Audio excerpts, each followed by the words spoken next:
Hi అండి, నమస్తే. Welcome to Ukta blogs. Kumbh Mela Prayagraj నుంచి కాశీ, అయోధ్య మేము ఎలా తిరిగాము, దర్శనాలు ఎలా అయ్యాయని ఒక్క వీడియోలో చూపించడం కోసం ఈ వీడియో పెడుతున్నానండి. మీకు నచ్చినట్టయితే తప్పక లైక్ చేయండి.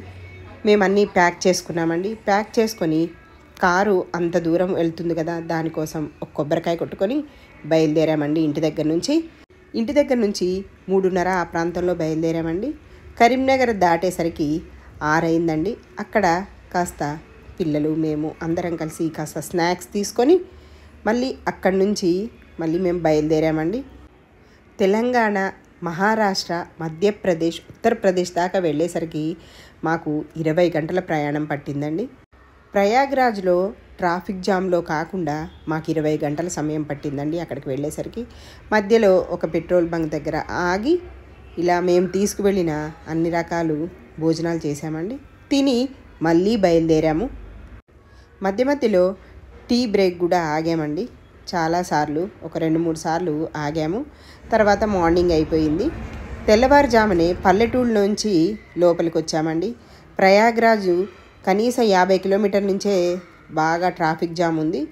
ఆ పల్లెటూళ్ళలోంచి వస్తే ఇలా పిల్లలు కనపడితే వాళ్ళందరికీ మేము తీసుకువెళ్ళిన అరిసెలు అవి పంచాము. ఇదిగోండి ప్రయాగ్రాజ్ ఊళ్ళోకి వచ్చాము. ఊళ్ళోకి వచ్చిన తర్వాత కూడా ఘాట్ దాకా వెళ్ళడానికి మాకు 8 గంటల సమయం పట్టిందండి. మార్నింగ్ 8-9 వరకు వస్తే సాయంత్రం 7 అయిందండి ఘాట్ దగ్గర పోయేసరికి. మధ్యలో ఇలా ఊళ్ళోనే చాలా చోట్ల ఆగి టీ కాఫీకి ఒక 2-3 సార్లు ఆగి టీ స్నాక్స్ అవి తీసుకొని బయలుదేరామండి. ఎట్టకేలకి మేము ఘాట్ చేరుకున్నామండి. ఇదిగోండి త్రివేణి ఘాట్. ఇక్కడికి వచ్చి పక్కగా కార్ మాత్రం లోపల దాకా వచ్చేసిందండి. మా కారు ఇక్కడ పక్కన పెట్టేసి స్నానానికి వెళ్ళాం. అదిగోండి ఆ త్రివేణి సంగమం, గంగామాత చూడండి ఎట్లా ప్రవహిస్తుందో. ఇన్ని వేల లక్షల మంది స్నానం చేస్తున్నా ప్రవహిస్తుంది కాబట్టి ఎంతో పవిత్రంగా శుభ్రంగా ఉన్నాయండి నీళ్ళు. కనీసం ఇంత వాసన అనేది కూడా లేదండి. అక్కడ చాలా శుభ్రంగా ఉంది. అంటే వాటరు మనకి ఏమి చికా కనిపించలేదండి. దాంట్లో స్నానం చేసినా కూడా నీట్గా ఉన్నాయి. ఎక్కడిదక్కడ వాళ్ళు శుభ్రం చేసేస్తున్నారు ఏ పూట కాపూట. కాస్త గట్ల మీద మాత్రం బట్టలు ఎక్కడ పడితే అక్కడ వాళ్ళు వేస్తున్నారు, చెప్పులు బట్టలు అలా వేస్తున్నారు తప్ప మామూలుగా అయితే నీట్గానే ఉంది. బట్టలు మార్చుకోవడానికి చక్కగా వాళ్ళు ఒక చిన్నగా బాక్స్ లాగా చేసి ఆ లోపల డ్రెస్ మార్చుకోవచ్చు, అది కూడా బాగుంది. ఇంకా స్నానాలు చేసేసి ఇంకా రూమ్కి వెళ్ళిపోయామండి. ఇంకా మార్నింగే లెగిసి అక్కడ వంట మనం తినలేమండి. అందుకని మేమే కాస్త పప్పు అవి వండుకొని మళ్ళీ భోజనాలు చేసి ప్రయాగ్రాజ్ అంతా తిరిగి చూడడం కోసం ఊరంతా తిరిగామండి. మొత్తం ఘాట్లన్నీ తిరిగి చూసాము. కానీ ఎక్కడికి వెళ్ళాలన్నా ట్రాఫిక్ జాములతో చాలా ఇబ్బంది అయిందండి. ఇంకా అట్లానే అన్నీ ఒక దగ్గర కార్ పార్కింగ్ చేసేసి ఇంకా అంతా తిరిగామండి. చాలా సరదాగా అనిపించింది. చాలా అసలు ఎన్ని వేల మంది, ఇన్ని లక్షల మందిని నేను ఎప్పుడూ చూడలేదండి. అంతమంది ఉన్నారు. 144 సంవత్సరాలకు మహాకుంభమేళకి ఇప్పుడు మనం ఉండడం మన అదృష్టం అండి. చాలా సంతోషం అనిపించింది వెళ్ళి స్నానం చేయడం వల్ల. ఇక్కడ మా తోటికోడలు నేను ఇద్దరం తప్పిపోతామని అలా కొంగులు ముడి వేసుకున్నామండి. ఎందుకంటే అక్కడ ఉన్న వాళ్ళందరూ కూడా అలాగే ముడులు వేసుకొని కర్ర 10 మంది పట్టుకొని నడుస్తున్నారండి, తాళ్ళు పట్టుకొని నడుస్తున్నారు. నైట్ కాశీకి వెళ్ళిపోయామండి. కాశీలో రూమ్స్ తీసుకొని అక్కడ ఫ్రెష్ అయిపోయి మార్నింగ్ స్నానాలు చేసి ఇంకా బయలుదేరాము. ఘాట్లు అన్నీ చూసుకుంటూ ఆ కాశీ విశ్వనాథుని దర్శనం చేసుకోవడం కోసం అందరం బయలుదేరాము. ఒక బోట్ దగ్గర ఒక బోట్ తీసుకొని సపరేట్గానండి మేము మొత్తం 9 మంది ఉన్నాము. మాకు ఒక 5,000 తీసుకున్నాడు. తీసుకొని ఈ బోట్లో సపరేట్గా మేము వరకే వెళ్ళామండి. చాలా సంతోషంగా, చాలా సరదాగా కూడా అనిపించింది. ఫస్ట్ టైం నేను కాశీ వెళ్ళడం అండి. ఎన్ని సంవత్సరాల నుంచో, కనీసం 30 సంవత్సరాల నుంచి నేను అనుకుంటున్నా కాశీ చూడాలని. నా కోరిక ఇప్పుడు తీరింది ఈసారి. మొత్తంగా 84 ఘాట్లు ఉంటాయండి. వీటిలో నాకు తెలిసిన పేర్లు మీకు కొన్ని చెప్పాను నేను ఆల్రెడీ నా వీడియోలో. అట్లా అన్నీ చూస్తూ కాస్త అక్కడే గట్టు మీద అన్నీ కొనుక్కున్నామండి దీపాలకు సంబంధించినవి.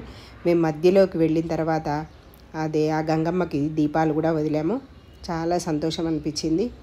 ఇంకా మణికర్ణిక ఘాటు, హరిశ్చంద్ర ఘాట్ దగ్గర దహన సంస్కారాలు చేస్తున్నారండి. చాలా బాధ అనిపించింది చూసి. చాలా కన్నీళ్ళు వచ్చినాయి, కళ్ళెమ్మటి వచ్చినాయి నీళ్ళు. అవన్నీ చూస్తునేసరికి అక్కడే కాసేపు బోట్ని ఆపి చూపించారండి. ఇంకా అక్కడి నుంచి దర్శనానికి బయలుదేరాము. 2 గంటలు పట్టిందండి మాకు ఆ కాశీ విశ్వనాథుని దర్శనం చేసుకొని బయటకు వచ్చేసాము. కాశీ దర్శనం అయ్యేసరికి చీకటి పడిపోయిందండి. ఇంక అందుకే ఆ రోజు అక్కడే నైట్ స్టే చేసి మళ్ళీ ఎర్లీ మార్నింగ్ మళ్ళీ తెల్లవారు మళ్ళీ అయోధ్యకు బయలుదేరామండి. ఇదిగోండి అయోధ్యకు వెళ్తున్నాము. వెళ్ళేసరికి మాకు అయోధ్యలో కూడా చీకటి పడిపోయిందండి. 230 కిలోమీటర్స్ అయిందండి. ఇక మధ్యలో ట్రాఫిక్ కూడా చాలా బాగుంది. ఇక్కడ మధ్యలో ఆగాము. ఫుడ్ మాత్రం ఇక్కడ చాలా అసలు సరిగ్గా దొరకట్లేదండి. మనం ఒక 4 వచ్చినా సరే చిన్న స్టవ్ తెచ్చుకొని మంచిగా వండుకున్నది నయమండి. మేము అట్లానే ఒక పూట వండుకొని ఒక పూట తిన్నాం. అట్లా బయట తిన్నప్పుడు అసలు పిల్లలు సరిగ్గా తినలేదు. ఇదిగోండి తెల్లారి అయోధ్యలో ఎయిర్పోర్ట్ పక్కనే ఒక హోటల్ రూమ్ తీసుకున్నాం. ఇంకా అక్కడ చిన్న కిచెన్ లాగా కూడా ఉంది. టిఫిన్ చేసేసి ఇంకా వంట చేసేసుకొని ఒక పూటకి మేము ఇంకా అయోధ్య రామయ్య దర్శనానికి, ఆ బాలరామయ్య దర్శనానికి బయలుదేరాము. ఇంకా మేము దగ్గర కింద పార్కింగ్ చేసేసి కారు అక్కడ శ్రీరామచంద్రుడి బొట్టు పెట్టుకొని ఇంకా అక్కడ నుంచి నడుచుకుంటూ బయలుదేరాము. సరయూ నది పక్కగా వెళ్ళి నడుచుకుంటూనే వెళ్తున్నామండి. ఎక్కడ చూడు కాషాయి రంగుతో జెండాలతో అయోధ్య చాలా బాగా ఉందండి. బాలరాముడి అసలు నేను అయోధ్య బాలరాముడి ప్రతిష్టప్పుడు అక్షంతలు పంచామండి వరంగల్లో వెంకటేశ్వర స్వామి దేవాలయం గుడి తరపున. అప్పుడే అనుకున్న అయోధ్య ఒక్కసారైనా చూడాలి అని. కానీ తొందరలోనే ఇట్లా తొందరగా వచ్చేస్తాను అనుకోలేదు. నా ఈ అయోధ్య కోరిక కూడా చాలా తీరింది నాకు. ఇదంతా సరయూ నది అండి.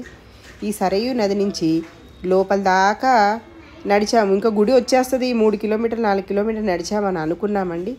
కానీ ఈ గుడి నుంచి లోపలికి వెళ్ళనీయకుండా హైవే మొత్తం చుట్టూరు తిప్పారండి.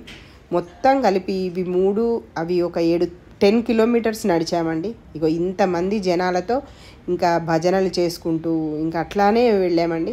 అసలు 10 కిలోమీటర్లు నడిచినట్టే అనిపించలేదు అందరితో పాటు నడుస్తుంటే.